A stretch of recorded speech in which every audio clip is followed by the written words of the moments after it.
All right, so let's begin today. Thank you so much for joining us, everybody.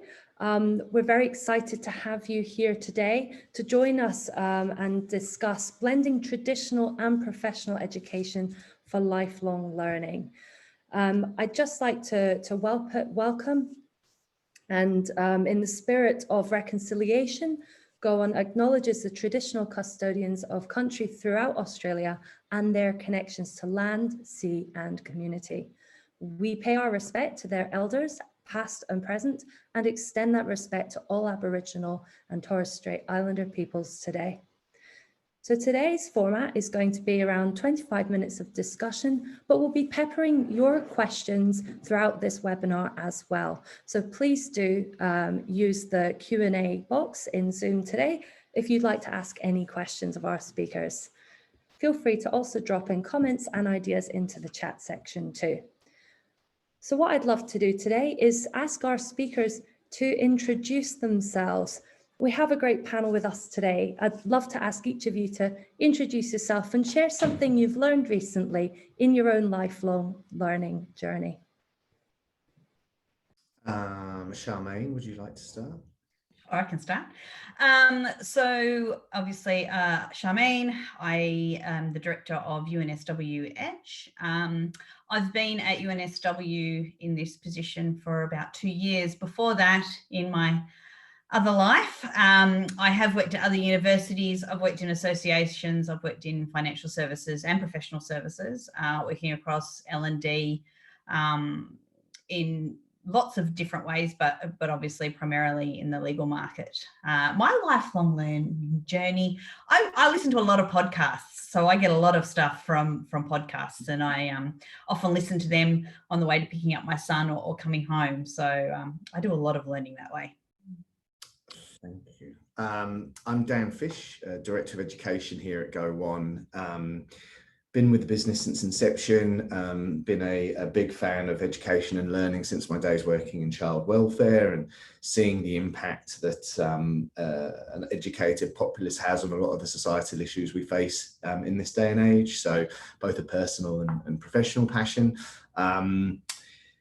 Really, the last thing that I learned actually was probably patience. I had a daughter starting high school this year, transitioning from primary school, and we're getting towards the end of the year now. And so I think, like myself, she too is feeling a bit weathered with all the change and everything that's going on. So that's probably the thing I've learned recently, is a bit more patience. Wonderful. Thank you so much for sharing that, guys. Let's get started. So at Go1, we believe in the power of education through your life. We love working with organizations, government and institutions such as UNSW who share our passion for the power of learning. Dan, could you perhaps give us a quick overview of what we'll be talking about today? Yeah, so I think it's a really exciting and fascinating one, and there's probably, in my mind, no one better to have on this discussion today than Sharmaine, who's sort of not just talk the talk, but walk the walk in this space as well. Ultimately, what we're looking at, though, is in mind of lifelong learning, is just the roles that traditional educational institutions, as well as other bodies, have in this space, and sort of bridging and working across both professional and lifelong learning, and where the two interact and intermingle, and how one can really be a great lead-in and favourable to the other. So I think, interestingly, from my perspective, and I know Sharmaine shares the same view, is that when we think specifically about some of these more traditional educational institutions and bodies and associations, there's a massive role, a huge and exciting role for them to play when it comes to operating and existing outside of the accredited and award-based ecosystem. So hopefully some of what we talk about today will help to underpin and reinforce that. Wonderful. And Sharmaine, our partnership with you and UNSW Edge is bridging the gap between a formal degree and professional CPD for legal professionals.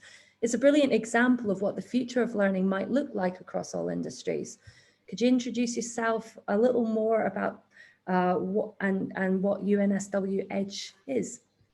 Sure. So traditionally, UNSW Edge was called the Centre for Continuing Legal Education, and UNSW have been long believers in providing for the profession in lots of respects, and they've been providing face-to-face seminars to the profession for 25 years. When I came on board, obviously we needed to start thinking about, well, what other ways can we engage with the profession? What other ways can we start working with different partners to create different ways of doing this? And how can we sort of not just provide that to think about the different delivery modes, think about the different content and all those things that lawyers need, because obviously just getting an update on property law every 6 months or so isn't what they need for the future. So at UNSW Edge, obviously, we've worked really closely with Go1 on lots of things that we've created. We looked at the CPD pool and went, oh, that's very crowded. So, you know, we did the whole thing of looking at what else we need to do. So the C became red, we needed to look for a different C. Hence, we created CPD Direct, which is a personalised delivery service. And we couldn't have done that without Go1. And so what we do very much so is partner with those people like Go1 that has the same, and like you were saying before, Emma, is the same beliefs and structures around what we want to achieve and be able to do that together. And it's not, you know, it's a mutual beneficial relationship. So I work really closely with Dan and other people at Go1, and we talk all the time, and it might not be about the product, or it might not be about that. But what going on, again, it's our lifelong learning journey that we're doing together. And I know that some of the things that I take from Go1 have been implemented elsewhere and vice versa. So, you know, we've introduced CPD Direct. We've worked a lot on the events pieces that come out of the platform. We obviously use the Go1 platform, but we also sell into the premium accounts. So, you know, we need as much exposure as possible for our products, because one, yes, it can go across not just legal, but obviously to our legal market that is in very different areas now. I mean, you know, in-house grows so much more than it used to. So I'm not sure if that answered your question, Emma, but yeah. Well, it certainly did. Thank you. And on the back of that, let's talk about what the current approach to education is and where it's working in regard to lifelong learning. So perhaps, Dan, if I could pass over to you, who are all the various players in this education system and how do they contribute to learning? Yeah, I think it's sort of probably quite, at a macro level important to think about the broader and institutional views and education on education at the moment. I think, you know, I've said this, I don't know how many times now, but, and unfortunately he passed away earlier this year, but Ken Robinson, in Ken Robinson's book, Creative Schools, he really helps at the beginning of that book talk about the fact that we find ourselves in this almost industrial revolution type one-size-fits-all approach to education that really wasn't meant to be around anymore. And we were supposed to have evolved beyond, especially given the imminent fourth industrial revolution or the current fourth industrial revolution that we're going through technologically. So I think there's an underpinning component of this that really needs to see us moving forward and evolving that traditional institutional education that we have. So there's obviously critical players in the K-12 and higher ed space, and even beyond into the sort of industry association and body piece that we really need to engage and bring into this conversation.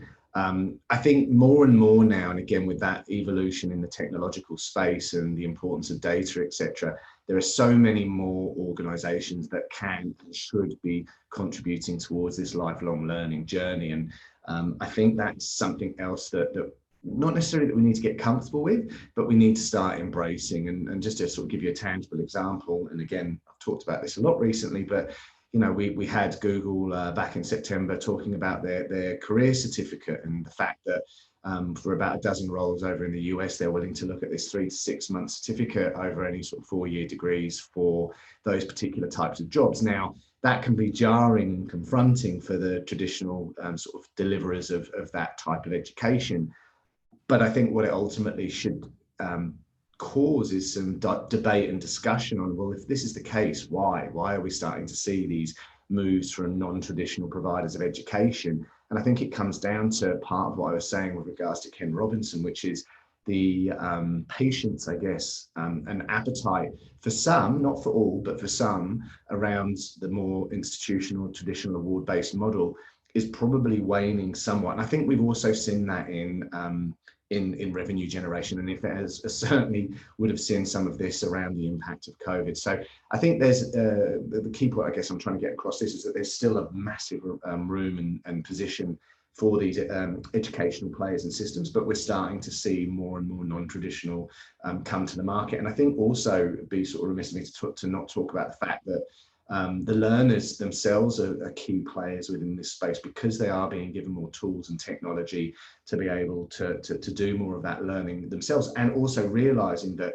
a lot of the informal learning that we do, whether it's podcasts, blog posts, etc., are a massive part of that lifelong learning journey. And certainly organizations like Go1 want to look at how we can capture that data for them and be able to look at providing this contextualized and personalized sort of lifelong learning pathway. So I think in saying that, I think there's a place for both. I think there's absolutely a place for your traditional, well, we call it traditional, it's probably not overly, it hasn't been around for a billion years, but there is absolutely an evolution, but I don't think we should throw away the baby with the bathwater, so to speak. I think there's absolutely a place for higher ed, and there's absolutely a place for us to give ourselves space in a degree or whatever it happens to be. I think it's just a matter of it's not going to be for everyone, or it's not going to be the right instrument you need to get X job. And I think we need to be really careful about, we learn because we love to learn. And I think higher ed very much does that. It very much teaches somebody to learn. It teaches someone critical thinking. It does all those things. But my love of learning has now continued, and I learn all the time. But you don't want someone to go, oh, I only want to learn to get that next job, or I only want to learn to do the next thing. And I think, yes, we have a role to play in all of those in higher ed. We are in the business of education, and as Go1, as a lot of other institutions are. I just think we need to say, okay, so we've got this piece here, we now have this piece here, and we can move between them. And I think that's where the problem is. There's not so much flexibility because, you might have certain compliance issues you have to fall under if you are regulated, especially in vet as well. But yeah, I think there's absolutely the both going on there. And I think, lifelong learning and the personalized piece, I'm very much about, personalized learning, and we very much believe in that, but it's not about giving people more choice. It's just people don't know what they don't know. So you absolutely can't make personalized choice and then give people 70,000 courses to do. It just doesn't work, and they won't know what they need to know. So yeah, sorry, I'll just. On that point, Sharmaine, I actually wondered if you could tell us a bit more about the transition you underwent at UNSW Law Faculty's Centre for Continued Legal Education, CLE for short, when you were forming Edge. What were the limitations or drivers that caused a shift in approach? Look, I think the university absolutely recognises that there is a shift. I don't think that's they're not trying to hold on to everything that they used to have. They absolutely realise that there's a shift, but it's also our dean, and you always, in any institution, you have to have those people that really believe in what you need to do to get to the next stage. We do the whole thing of we used all the data that was there for us. And realised where we were going, and then had to create a new strategy moving forward about where we wanted to be placed within that education sphere. We very much want to be, we want to provide our alumni with education, but we want to provide the industry. So we very much sit in that place of, I know I was talking about, creating the love of learning, and I absolutely am all for that, but we are placed to provide industry or the profession what they want. So we need to have those ongoing conversations and create things, again, that they don't know that they need, because we can see it holistically, whereas they can only see it from, this much of the industry. Whereas we can, and I'll often do this, and Dan, you'd be the same, is I don't take lessons from other learning people often. I'll take them from, a webcast or a podcast on psychology, or, whatever else is that I'm looking around at. I'll often not take it from the learning space. I'll use other ideas from elsewhere to create what we need in learning, because, I know that, you know, in legal education as well, we're a little bit behind the 8 ball on lots of things. So what we did, so going back to your point, is that what we really needed was to look at the data of where we were going, where we needed to be, and look at the skill sets of what we needed. So we have an awesome ed designer. She is amazing. I wish I could be as amazing as her. We have a great team of everyone. You know, we've got lawyers, we've got really good educators, we've got really good admin people that support all those. But what we have in common is everyone wants to be on the same journey. And that can be really hard in any organisation. But, you know, we all rally behind the troops and want to be all in the same direction. And, you know, you can't, and everyone knows that you can't be in the Sharmaine team without liking change, because it happens every 5 seconds. So, yeah, I think, look, we needed to go through a lot of change, and we needed to do it really quickly. And we have done that in 2 years. We've released a couple of new programs. We've released most of all of our training from when COVID hit the beginning of this year. We changed it all to online in 1 day, you know, and now we sell through premium as well through you guys. So we've done dramatic change in a very short time. And I think there's a piece there, just quickly feeding on from that, is that the way that I see it as well, and this is true across the board, the work that Sharmaine's doing on that lifelong learning piece and that her team are doing actually has huge benefits, not just on the work they're doing, they're doing themselves and additional revenue streams and access to all this data, but then acting as that fantastic lead into coming back into the university for further education. So that data source or data set, rather than email blasting out saying, I'll come and do this MBA, you can actually be far more targeted and specific to the learning that might be pertinent to them. Because just because they're a graduated law student doesn't mean that they're going to come back to the law faculty to do that next thing. It might be that they're changing careers, they're changing direction, and through some of the training that Edge is providing, you're actually going to get a sense of that. And so, you know, back to the comment I made a little bit earlier about the importance of data. Yes, there's fantastic revenue generation, but in order to sort of maintain and keep that student within the ecosystem of the university, and, you know, looking at the future where there's those big ticket item opportunities for accredited or award-based education, it actually acts as a fantastic lead gen in. Thank you, Dan. Thank you, Sharmaine. So before we move into talking about future state, I'd just like to bring in an audience question that we've had on this point, talking about that balance of lifelong and traditional education. And that's you know, to both of you, do programs like this risk cannibalizing standard degree revenue at universities?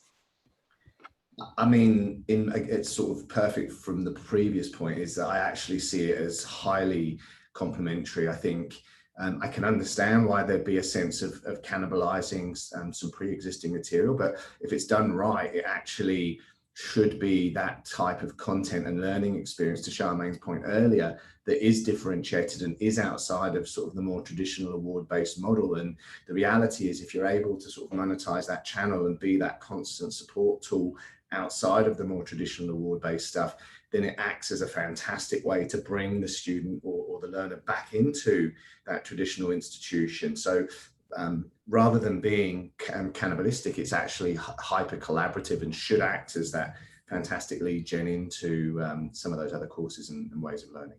Yeah, absolutely, 100%.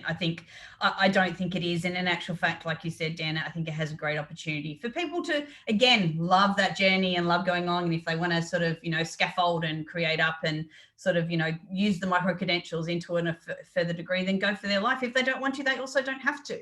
But it comes down to what they need at that moment, because we're all going to go through a million different careers, especially anyone now. So again, I get why people say, oh, you know, what's the 3-year degree going to get me in, you know, 5 years time? It's like, well, actually, it's going to give you all of those skills that you love to learn, because you're not going to know that skill and no one is ever going to teach that skill at that moment in time. So you have to know how to learn. And I think if you can do anything, that's the thing you want. You want your industry is always going to change and there's always going to be new things to learn, but you need to know how to learn. And just learning skills for a particular job is not going to help. And to that point, to both of you, who is responsible for this kind of lifelong learner who knows how to learn and applies themselves? Is it entirely the responsibility of them to push themselves? I think we're in a fantastic position where the learner is probably more empowered than ever. I think to Charmaine's point, though, there is so much content out there. So data becomes critical in regards to sort of personalising and contextualising that journey for them. And that's one of the things that we're really focused on. I think the reality is that a lot of these institutions and bodies are probably as well primed as anyone to be able to provide this learning, as long as they're willing to sort of go on this journey and have that slight paradigm shift of thinking more in that lifelong learning world. So I actually think there's a fantastic opportunity and partial responsibility for them to be able to continue to do that. That being said, I do think there are more and more non-traditional education players who are able to start providing that experience. And we talked about Google, we can talk about AWS, Microsoft, PwC are looking at doing some great work in this academy space. But I also feel that there's other industries that are perfectly primed to do this type of work in the talent sourcing space. I mean, when are you more emotionally engaged and primed to do learning than when you're looking for a job or looking for a promotion? So I think there's those people that can and should be looking at providing educational learning experiences is growing. And I think that's a great thing, because then we tend to rely less on the institutional education piece and feel that, oh, well, I've finished learning now. It stops when I graduate high school or finish at uni, and that actually the learning is continuous, provided by a number of different types of bodies and organisations. Super. So at this point, I'd love to ask Charmaine, we understand the current state for Edge and the journey you've taken to get to this point, but what's the vision going forward? The vision going forward for us is really continuing on that lifelong journey, the journey of the journey. So what we would really like to do is start filling the gaps, if we have any gaps now. So, if we can provide certain things, because, you'll have, especially in the legal industry, as any other industry, you'll have large firms, you'll have small firms.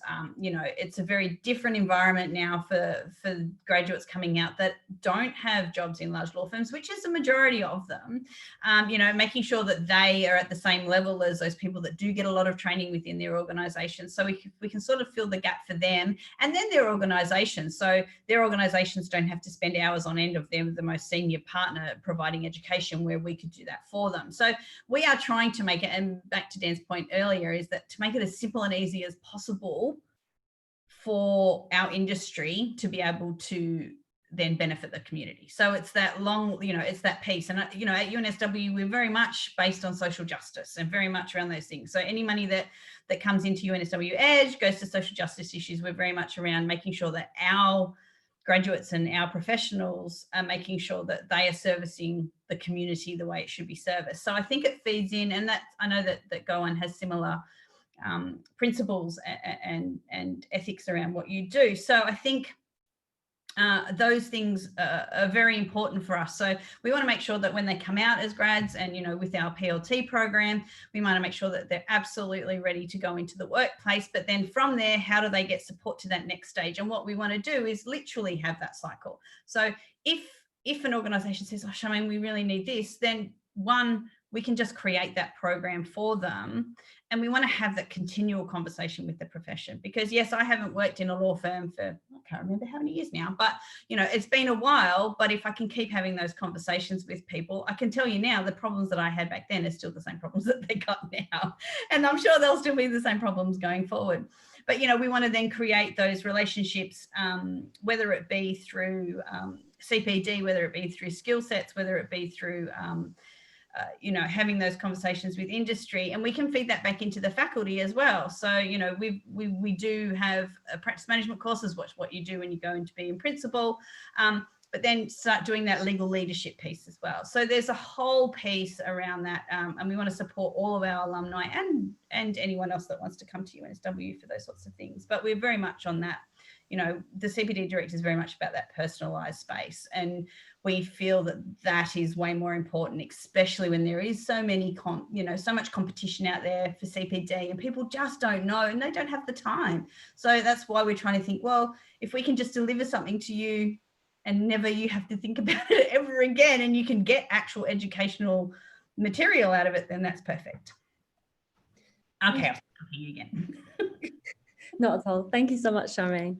To kind of finish off, we've got a final question. We understand that COVID has had such an impact on so many industries, but really a real impact on universities in Australia. Is now a good time for them to be experimenting with a new approach to education? And if so, what would those next steps look like? This is a good question, and I think it depends on who you ask, first of all. Look, I don't think COVID has markedly changed across the industry, the macro level thinking on education and the future of education and learning. I think what it has done is it's accelerated some of that thinking and some of those actions because it's had to.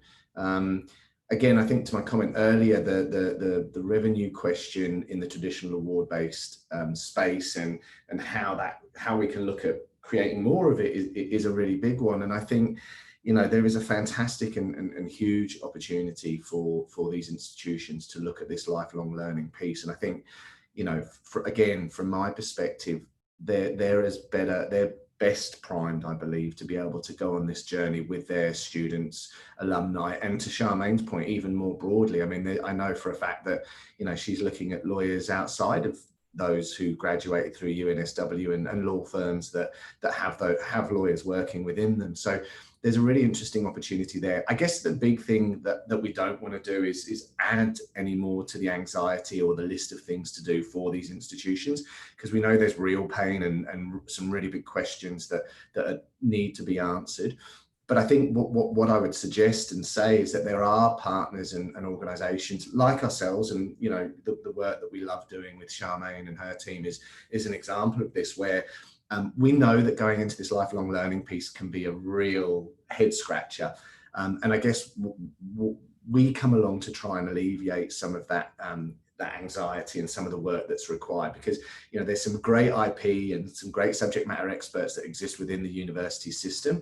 But ultimately, there's a ton of content you need in order to support your learners on that lifelong learning journey. And the reality is no one organisation can create it all. So, you know, what we're really looking to do is empower universities and institutions by being able to either utilise our technology or at least the content offering that we have to be able to continue to provide a meaningful sort of subscription experience for these learners ongoing. And you know, we know it can seem quite overwhelming and difficult, but I guess from my perspective, you know, now is the time. There's sort of never been a better opportunity, and I think to be honest with you, that the learning ecosystem is ready for it, and I think would be really open and willing to take it on, especially given the benefits that some of these institutions have with their branding and their existing relationship with all of those learners that have already come through their institution. I don't think I have anything to add there. I do have one quick attendee question for you, Charmaine, before we wrap up. So have you found that your audience is now from other parts of Australia as well, or are they still from New South Wales? We get them from around Australia, but also globally. So we had somebody, you know, sort of, we did something on Asian data privacy this week with a great professor of ours, and we had people tuning in from London and in from Hong Kong. So we do find our audience is varied, and we do get, you know, national and international clients. So yeah, it has increased in that space. Very much so. And to be honest, all of our premium content doesn't get watched by lawyers, it gets watched by other industries. So that's quite interesting as well. So the data that I can see there is that, okay, our what we are doing is applicable to not just lawyers. And if we can tailor it to other industries as well, then that's where we need to go. But we would never have seen that previously. We would have just kept going along with only providing for lawyers. So that's been really insightful. And I think that's a real benefit to us and our partnership, in so much that we're able to work collaboratively with Charmaine and the team, where they then become content partners for Go1, and we're able, through our big distribution network, to be able to push that content out to the legal space, but also to other industries, exactly as Charmaine says, that are actually finding some of this content useful and helpful as well. So it's good to hear. Perfect. Well, thank you both so much for discussing the subject matter today. I'd like to use this opportunity just to say that is all we have time for, and thank you to our attendees who have asked some really great questions. You'll find the recording of this webinar on our website in due course at go1.com. And I'd like to take a second to thank our panelists, Sharmaine and Dan. Really appreciate your insights into lifelong learning today. Always a pleasure to chat with Sharmaine. Thanks, Dan, and you. Take care, everyone. Bye now. Bye.